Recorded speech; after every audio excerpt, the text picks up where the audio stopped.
It all started with a very simple idea.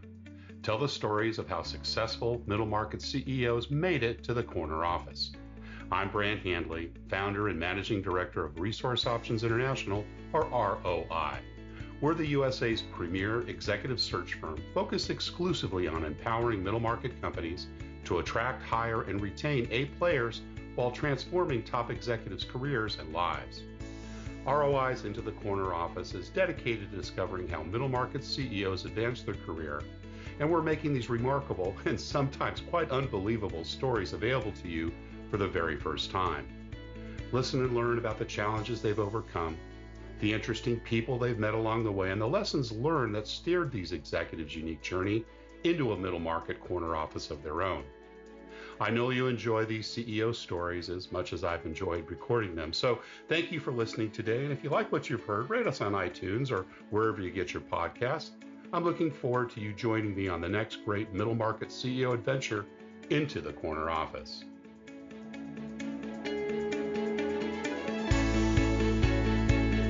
Today, my guest is John Munsell, co-founder and CEO of Bizzuka. Bizzuka is an Inc. 5000 company and a clear force in the world of AI strategy. Through his proven methods, John has helped over 600 business leaders in the past year alone. His frameworks, AI Strategy Canvas and Scalable Prompt Engineering, are transforming AI implementation across businesses and has become a mandatory part of LSU's AI curriculum. John is dedicated to not just making AI accessible and profitable for all, but also making employees more effective and valuable, allowing companies to retain their workforce and thrive in the AI revolution. John Munsell, welcome into the corner office. Hey, thanks, Brent. Great to be here. Where does the podcast find you today? Great question. I'm actually in my house in a bedroom because the office I was in for 21 years, they sold the building and the new owners came in and said, we're taking over the entire space and we need you out of here in 3 weeks. So it's improvised. Yeah, Office. so all of my stuff is in storage. I mean, fortunately, I sold off the agency side of our company 2 years ago, so Right. all of our employees are in different states. So I was able to, quickly consolidate, but I'm rapidly looking for office space. New But right now, offices. I'm in Working my from home. kid's old bedroom, And what part of the country? Lafayette, Louisiana. Lafayette. Terrific. Well, tell us about your early years. We always kind of like get started. We're at the beginning. Where'd you grow up and what was your early family life like? I grew up in Baton Rouge, Louisiana, and I, it's kind of funny because I was actually born in Columbus, Ohio. So Oh, both of my parents were Ohio State Buckeyes. Pretty much all of my cousins are Buckeyes, and my dad was in the banking business. And then we moved to Baton Rouge when I was 5. And then in the middle of the 3rd grade, we moved to Houston. And then in the middle of the 6th grade, we moved back to Baton Rouge. And so, I kind of was bouncing around from school to exactly. school. Yeah. And then finally, I went to a high school in Baton Rouge called University High, which is LSU's lab school. And then I went to LSU, so I literally walked across the street from high school to go to college. So Nice. And Dad stayed in the banking business his whole career, or did he bounce around a he little bit? did, yeah, he did. He stayed in banking. In fact, he eventually moved to Bradenton, Florida, and Hmm. started a bank. I think it was in like 1987. And then I moved down to Tampa in 1988 and started a company in, what was it, 1997. Yeah, I started a software development company. That was when the web was coming out, and I was Right. like, "Oh, this is the future." And at the time, Yeah. I had been in financial services for 15 years and was working for Northwestern Mutual Life at this particular time. And that's when I saw, you know, geez, the web is a whole lot more fun than selling life insurance. So I started a You're a, software company. you're a cutting edge guy. I know you got into AI early, and we're going to get to that in a minute, but that doesn't surprise me at all. Brothers and sisters, John? Yeah, I got an older brother and a younger sister. Got it. Right in the middle. And if you think about, that growing up, other than, kind of the bouncing around, what things kind of inspired you? Were there things that, your mom and dad maybe had some influence on, or, what were those inspirations that you took away from your childhood? I think my dad always said, look, if you want to make money, you should work for yourself, which was Mm. ironic because he always worked for a bank. He always had a salary.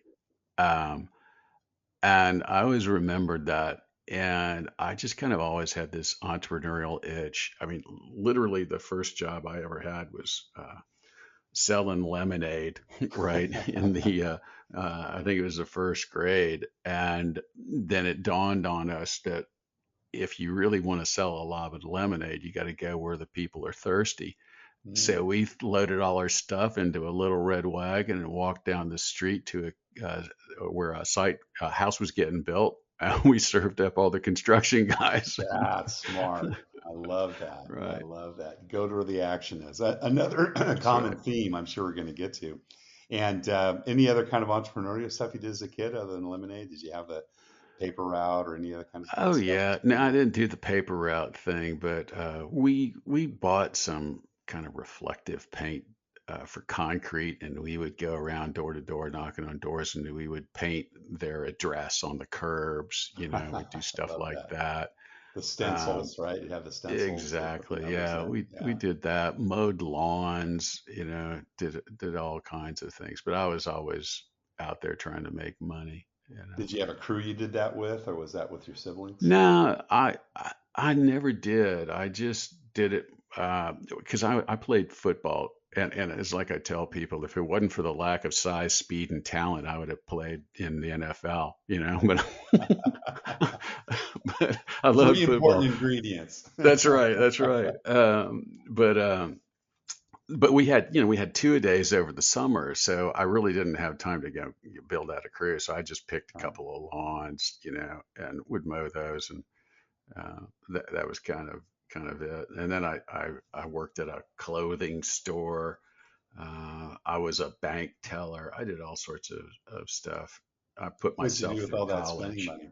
I was gonna say, was Dude, that I, was that part I, of I your I had college? to pay for, yeah, I had to pay for Yeah. college. I was in a fraternity, had to pay for the fraternity. So sadly enough, all of my earnings were as you could probably imagine, a kid where the drinking age, which was 18 back then, I That's spent right. all my That's earnings on alcohol and women. right. So I love it. not that I had more alcohol than women, just as a full disclaimer. But As most of us did at that age. And what about school? Going through high school and junior high, were you a good student? You had some favorite subjects involved in yeah, sports? no, I was a pretty good student. Unfortunately, I got, I would say, lazy. So I don't know whether lazy is the right word, but one of the things, when you move from school to school, you have to meet new people, right? You're Right. the new kid, and there, at the young age, there's this peer pressure. There's this, who do I want to be friends with? I don't want to get picked on. I don't want to get laughed at. So I need to find the right people to be friends with. And so that made me um, do certain things and make certain decisions, because I went from a private school to a public school in Mm. Houston, and instantly I was a year ahead of everybody. So I was making straight A's, and I thought this is easy. But then people started to get, I don't know whether they were jealous or what, but they were making fun of me for always making good grades, and so I decided I needed to throttle that back, and Right, so right. Peer I pressure. throttled it back a little too much. And then when we moved back to Baton Rouge, I was back in a private school, and now instead of being a year ahead, I was a year behind. So, but I realized, hey, I don't have to work too hard to make A's and B's. So I was kind of in that mode, which was not the right mindset. It did not serve me well when I got into the working world, Sure. you know? Was it pretty clear you'd go to college? Was that something mom and Oh dad yeah, wanted for you? yeah. Yeah. No, I Okay. I knew I was going to go to college. I wish, though, in retrospect, I wish that I had taken it more seriously, and I wish I knew what I wanted to do, but I really didn't, because back then uh, there really were no computers other than mainframes. And my first job out of college, I worked for a real estate developer, and that was the year IBM came out with the first PC, and they Mm. slapped it on my desk and said, "Hey, figure out how to use this and then teach us." And when I was in college, we were using punch cards to Oh do yeah, programming. Fortran. And I I remember yeah, Fortran. that. I thought it was interesting. I thought this is really cool. And but I didn't. I guess because I was in college, and on the one end you're taking geography and music appreciation, and then you're taking programming and trying to balance all that out. And I thought I should have spent more time in programming because it was fascinating. It was a whole lot of fun for me. Now But when I was got that, LSU? Go ahead, huh? pardon Yeah. me? I'm sorry. Go on. No, I was just to say when I think it was my senior year, LSU came out with this thing they called the widget, which was just it was a CRT, or computer screen with white letters on it that allowed you to type in what we were typically putting on punch cards, but you could actually see each line on this white screen, and then you'd send it to the processor. And that was like, oh well, this is easier than carrying around a deck of cards that you could drop. Right, right. And was LSU your automatic choice given its proximity, or did you take a look at other schools? Yeah, yeah. Well, I think it was definitely my automatic choice because it was close, but at the same time, I spent such a large amount of my high school years perfecting the art of mediocrity that I didn't really get scholarships off. And you But studied that was finance, I think, right? And I did you did. I did you was a double major in finance and marketing, okay?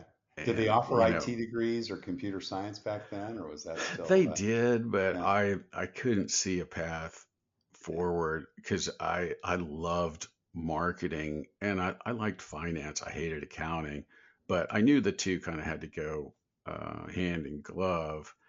And then, like I said, I got intrigued by programming, but I didn't want to I didn't want to be locked in a room and have people slide food under the door just so that I could get my work done. So Right.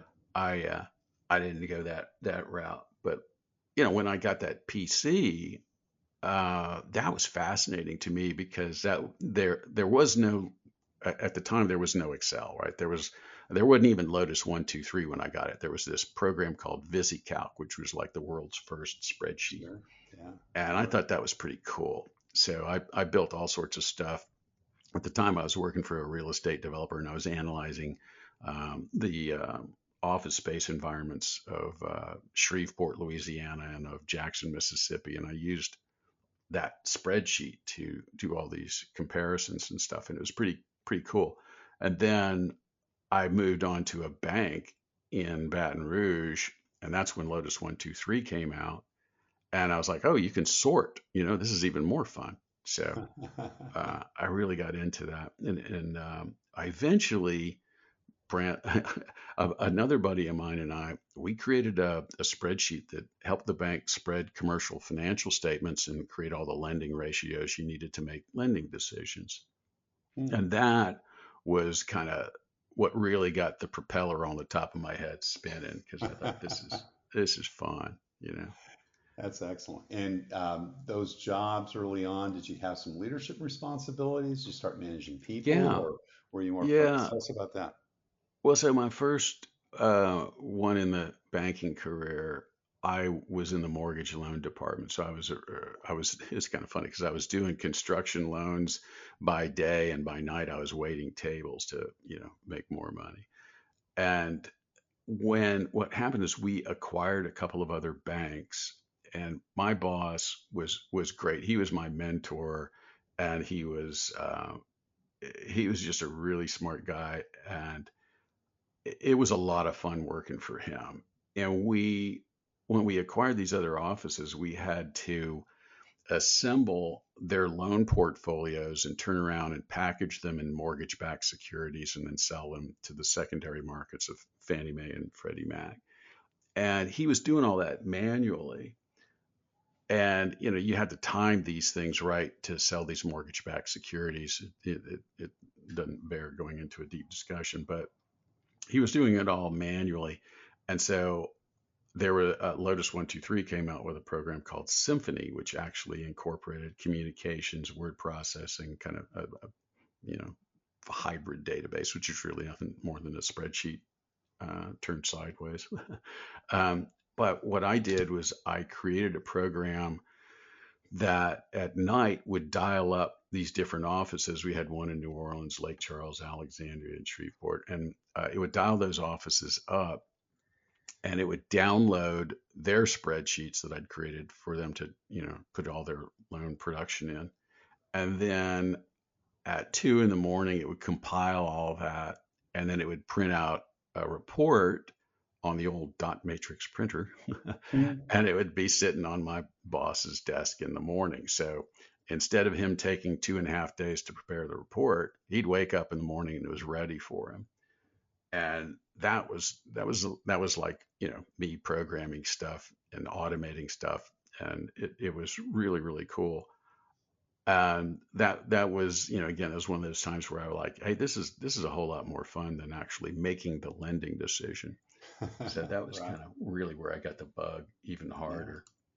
So when did the entrepreneurial bug really bite you? Because you worked for Northwestern Mutual Life. You had some, is it Citizens Bank? I think you worked with down Yeah, yeah, in in Tampa and Clearwater. so forth. Right. Yeah, when did you kind of get that? Hey, I need to really be on my own. And what was the motivation behind Okay, so what happened was I moved to Clearwater to manage a branch and turned it around. It was, it hadn't been profitable, and they hired me to turn it around. And so I had to be in sales, and I had to be in marketing, and I had to be in management. I had to do it all.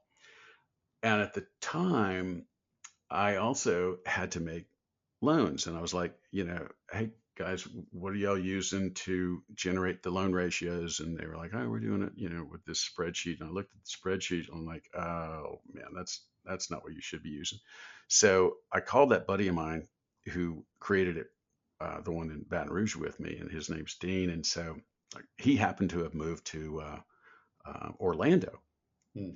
I said, hey, Dean, do you still have uh, that spreadsheet? He goes, yeah. I said, well, give me a copy of it. And so I got a copy of it and And this was I before email, so modified you it. had to drive there to get a Oh floppy yeah, disk. yeah, yeah. Literally had to drive to Just to Orlando, make sure pick it our up on a bosses would big do that. floppy Yeah. disk, right?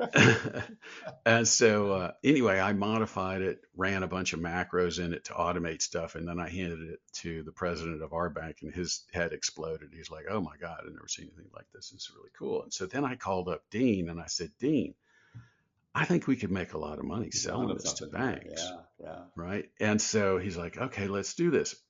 Well, at the time, there was a company called Parsons Technology out, and they were selling these little applications for PCs for like $69, $59, and they're just little one-hit applications for your PC.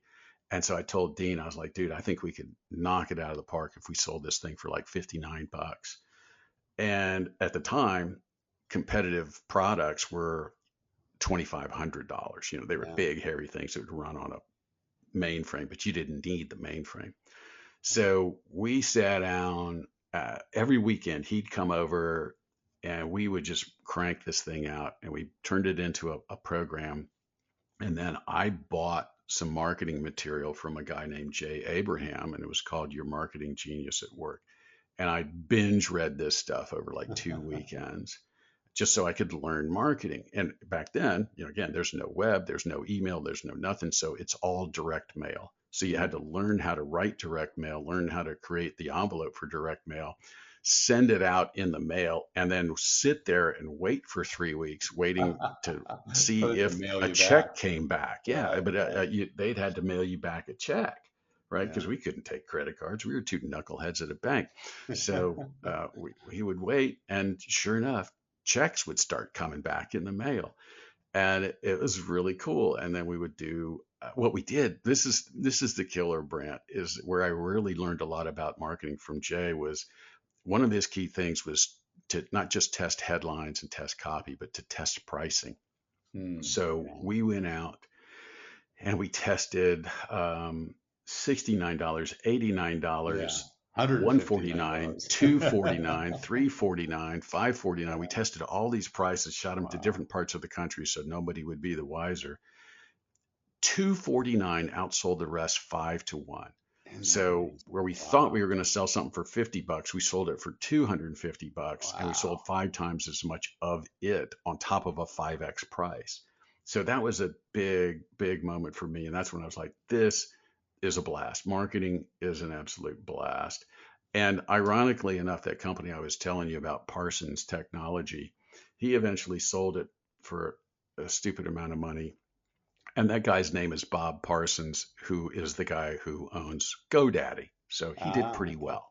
Yeah. He did Yeah. pretty well. We Excellent. didn't do so well, but we did well, and that was a lot of fun. So that was my big, first entrepreneurial thing that really got my juices flowing. Yeah. Yeah. And then no looking back after that.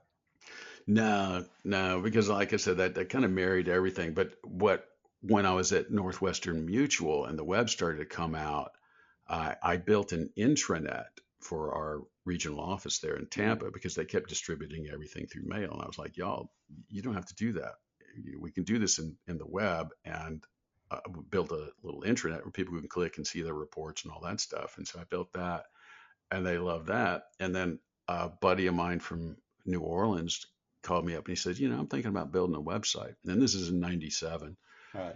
And literally you had to cobble to get to access the web. And I was like, well, I'll build it for you. And he said, what would you charge? I said, I don't know, $100 a page. He goes, okay. And so we did it. And next thing I know, I started getting calls from other people to build their websites. And I was like, okay, I could make a living doing this. So I quit, started a company. My brother happened to be a graphic designer. I was not a designer. I was just the propeller head. And so he would design them and I would build them. And then we brought on a sales guy, and then we went from zero to what do we do? $1.5 million in revenue in about a year and a half. So it went really quickly. So it was a lot of fun. I'm seeing a pattern here, and it reminds me of Wayne Gretzky. One of his famous sayings was, skate to where the puck's going to be. Yeah, John, you yeah. seem like someone who kind of gets some insights on stuff. Like I love the lemonade and, going to the building site and, kind of seeing what was happening with the internet and now with AI. What is it? Is it curiosity? What kind of drives you on that? You've got to obviously have a level of risk, welcoming, right, with that. But, tell us a little bit about how you kind of go through that thinking. Well, Or is I it mean, a more lot of intuitive? it. I don't know. I think it really is just how I'm wired. I love technology, and I love the entrepreneurial side of things, and I love marketing. And when I see something that marries those three things, then I go, oh, this is going to be fun. Mm, And so when the web came out, it married all of those because, again, I'd gone through this direct mail stage, and we right. did that for I think a year and a half, and said, okay, that's fun enough. Um, but then when the web came out, I was like, wow, this is technology, this is marketing, and this is entrepreneurial, right? And it's where the market is going. So I was like, this is where I need to be, and that always kind of served me well, is trying to figure out where's the starving crowd, right? If Mm, you're gonna, it's like you probably heard the story before. If you're gonna have a food truck, where do you want to be? Well, I want to be where the crowd's starving. I don't want to be, just having a food truck somewhere. I'll go park it where I know people are hungry. right. Right. So, so that's kind of what I looked at. It's like, I think this is, I think when AI came out, I thought, okay, this is interesting. We were playing around with tools like Copy AI, and at the time it was called Jarvis. Now it's called Jasper. But those were really interesting. And we used them, but I was like, these things just kind of talk in circles. So they give you a head start, but you still have a ton of finessing to do. But it wasn't until ChatGPT came out when I realized, oh, they took the training wheels off, didn't they? Mm. This is really powerful. And so at that point, that's when I sold off the agency and said, okay, this is where the future is. I'm going to shift all of my chips onto that table and Now, roll. Bazooka's been around for 20 odd years, so I guess it's evolved over time. When you first Yeah, founded it or co-founded it, right, back in CEOs, yeah, was this with your brother or was this yeah. working So outside? yeah, Yeah. originally it was a different company in Tampa, and then when the dot-com bomb hit, we had created this technology in that particular company, and it's kind of not the best story in the world, but we were cooking with gas, and we had developed this technology. We were I guess, one of the first web content management systems out there, and we built it in what we would call a component-based architecture. So back in 98, 99, we built this system so that we could build websites for people rapidly. So, and we could click a button and it would instantly launch like a press release section or instantly Mm. launch a job posting board or whatever. So we had all those components built. And then as the dot-com bomb hit, I was like, ooh, we're not going to be able to sell six-figure websites anymore. We're going to have to drop our price. So the only way to drop our price is to take this developer's tool that we built for ourselves and flip it to where it was consumer facing so that the consumer could actually click the button and add those features to their website. So Mm. we flipped all that around and then showed it to some investors, and they're like, "Oh wow, this is way different." And at the time, we had a few investors, um, and this one particular investor looked at it and he's like, "Oh, this would be amazing." And we were scheduled to wrap up a term sheet on $1.5 million in funding at 2 p.m. on September the 11th of Oh gosh. 2001. Oh gosh. Yeah. So yeah, that morning we were meeting with a client, and somebody came at a restaurant. Somebody came to our table and said, "Man, hey, do you guys see what's going on?" And we're like, "No." And then they pointed to the TV, and they're like, "Some plane just flew into the World Trade Center." I was like, Right. "Whoa, Attack. that's weird," you know. And then we got up to leave, and the second plane flew into the tower, and I was like, "Okay, we're under attack. This is not good." And as we were driving back to our office, I was driving with my partner Lonnie, and we were listening to the radio, and then you could, hear them saying that one of the towers was falling, and I was like, "Oh wow." I said, "Lonnie, I think we're in those towers." And he said, "What do you mean?" And I said, "I think we just lost everything." Yeah. And sure enough, about an hour later, that guy called and canceled our meeting. Yeah. And then on Monday, when the market, he backed out entirely. And all of our investors said, "Okay, well, we had fun, y'all. Nobody's going to be doing anything in this space for a while, so y'all should go get real jobs," Hmm. and basically Yeah. shutter it.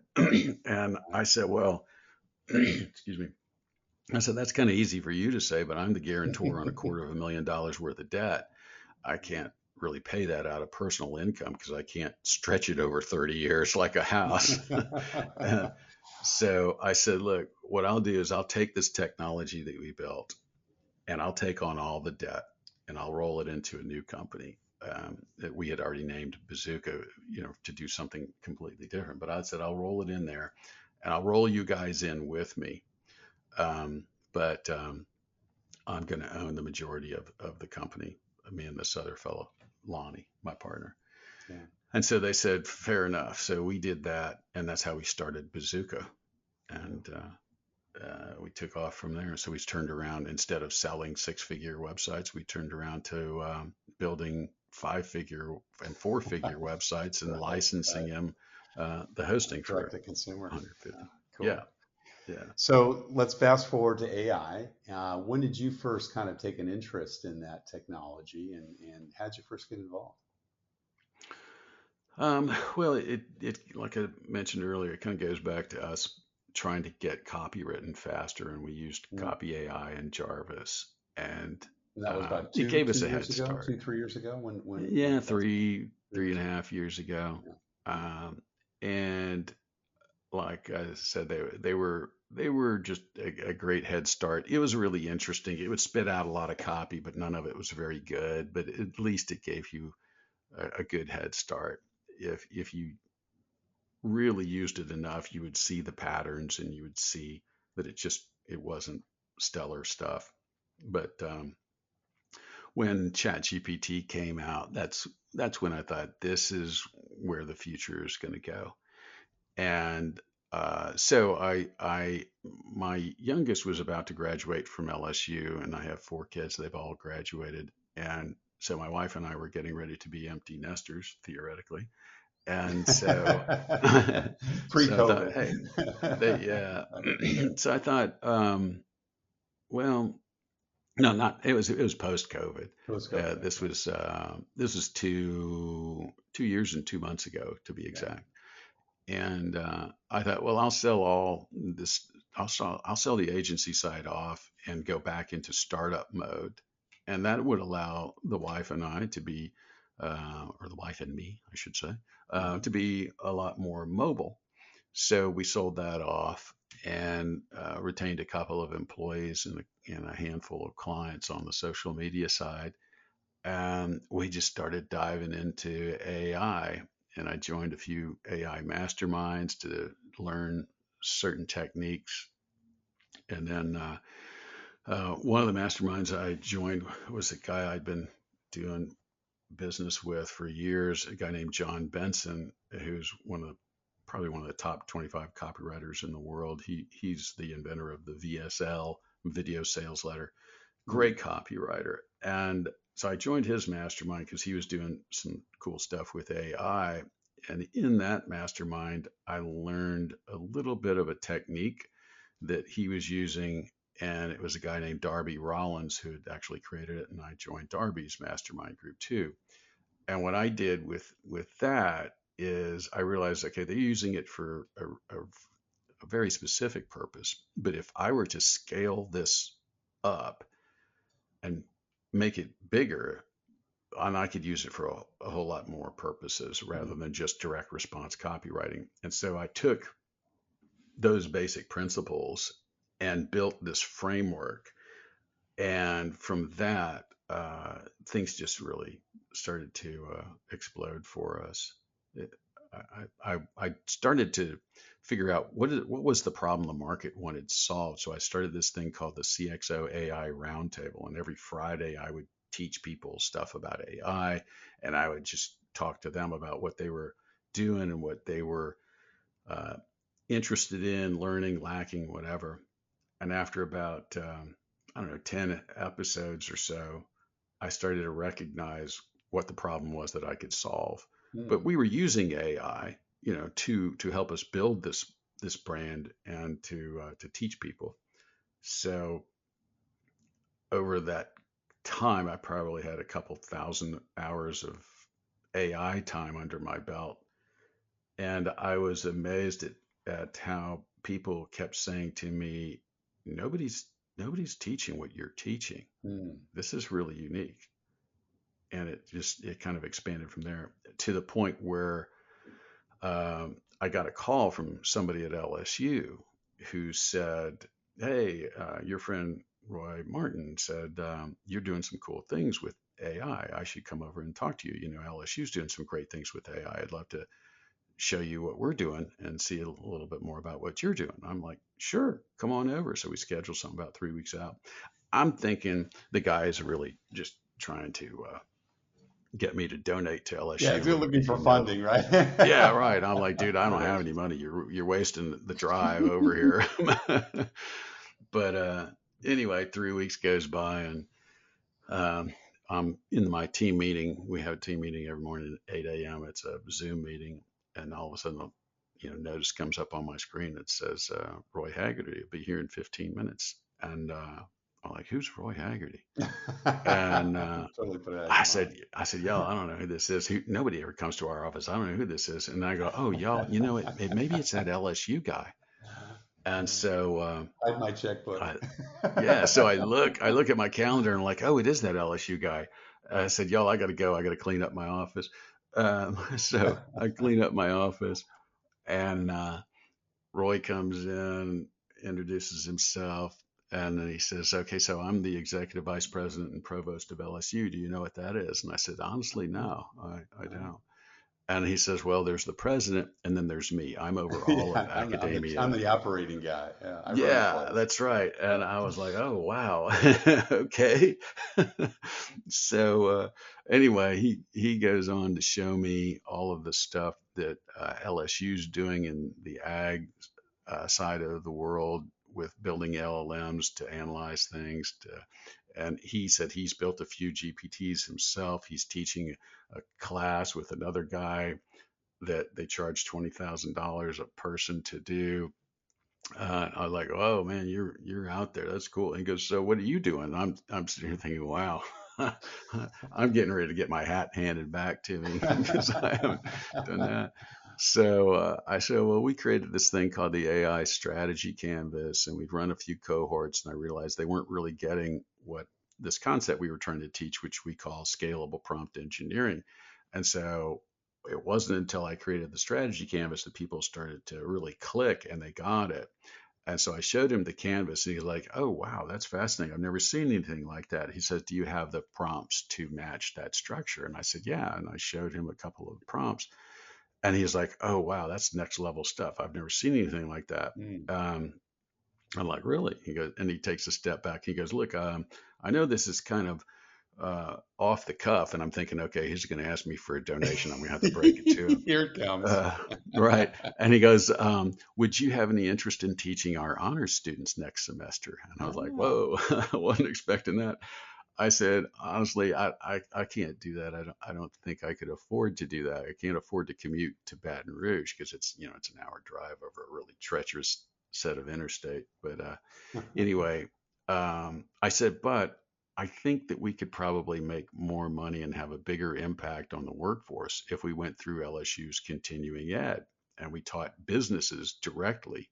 I said, mm, "The mistake that I think all of the universities are making right now, and I don't know whether they're going to be able to clean it up in the next year or two, but nobody is giving kids executable skills. They're teaching kids theory. And when they leave the university and go work for somebody, then that employer has to teach them executable skills. right. So you're teaching people the what and the why, but not the how. I Mm, think we can have a much bigger impact if we just dive in and teach them how to execute. And now they're going to be immediately employable. And I said, the people that go through our training on day one, and it's a 6 week course once a week, and we have office hours, once a week as well. But on day one, they leave with some kind of executable skills, and by the time they're finished, they outperform anybody wow. in their role. Yeah, And so that's he's like, wonderful. "I love that idea. I'll connect you with the Let's continuing run ed." with So it. we did. Yeah. I love it. Well, listen, John, we're just about out of time. We could talk about this all day. Two last questions before I let you go. From a consulting standpoint now, are you serving those businesses? Is that part of your client base? Tell us a little bit about how you're currently structuring the consulting side of your biz. Yeah, absolutely. So what we are is we're a training, coaching, and consulting business. And with LSU, we've now partnered with them and we've created this thing called the AI Skills Builder Series, Mm, which is a suite of video-based training that is geared for businesses that need to upskill their employees in AI. And there are three foundational courses. One is safety, security, and ethics. Another one is the AI strategy canvas. And another one is scalable prompt engineering. And after they all go through those three foundational trainings, they go into specific skills tracks to learn practical AI applications. So we have a skills track for HR, for sales, for marketing, for accounting, for legal, et cetera. So we have 10 skills tracks. And that's what we're putting out there to people. And then I work with people by either creating bespoke training for them or workshops for them, or I act as a what you might call a fractional chief AI officer for them and helping them build AI strategy. But for the most part, we try to teach them all of our frameworks and methodologies and then we provide ongoing support after that. So that's what we do, and it's like I said, right now the AI Skills Builder is co-branded and managed with LSU in And conjunction with the if our university. listeners wanted to find out about that, where would they go to get more information? To Bizzuka.com or? Yeah, so they go to Bizzuka, which is BIZZUKA.com, Right. and just as a bonus for you being the guy you are and for serving your listeners the way you do and in the field that you're in, if you don't mind, I'd like to just offer something special for your listeners. Absolutely. And I'm writing a book now. It hopefully will be available in October. I just have to revise 3 chapters, and it's called Ingrain, and it's how to build an AI first culture in your organization from strategy through execution. It teaches you all of these principles that I just went through. Cool. And what I would do is if you go to Bizzuka, BIZZUKA.com/ingrain, INGRAIN, and fill out that little form, but you just mention that you heard about us on this podcast, then I'll send them a hard copy of the book for free. That's awesome. Terrific, John. Appreciate that. That's terrific. Yeah. Well, listen, one last question. We ask this at all of our guests. And again, we could talk all day about this, but hopefully we'll have additional conversations because as I mentioned to you, I want to figure out how to get you involved in our business as well. But the question is, what career and life advice would you give to someone who, has their eyes on being an entrepreneur someday and creating their own business?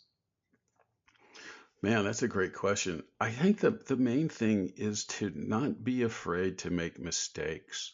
Mm. And that's how you learn, by making mistakes. You have to take risks to be an entrepreneur, but don't think you're going to get it right the first time. Be prepared to fail and embrace the failure as a learning experience and not as a setback. It's really what propels you forward. That would be my biggest advice, is to just embrace mistakes as progress. I love it. Today, my guest is John Munsell. He's the co-founder and CEO of Bizzuka. They help businesses increase revenue, accelerate growth, and streamline marketing execution by leveraging artificial intelligence in all phases of their business. John, thank you so much for sharing your journey into the corner office. Brent, thank you so much for having me. It's been a blast. Hey listeners, we're now including your questions with our CEO guests. If you'd like to send in a voice memo, send it to info@go4roi.com and we'll read it on the air to one of our future CEO guests. Thanks so much for listening and share it with friends. Thank you for listening to Into the Corner Office with Brant Hanley. We hope you enjoyed hearing our guest CEO story as much as we did.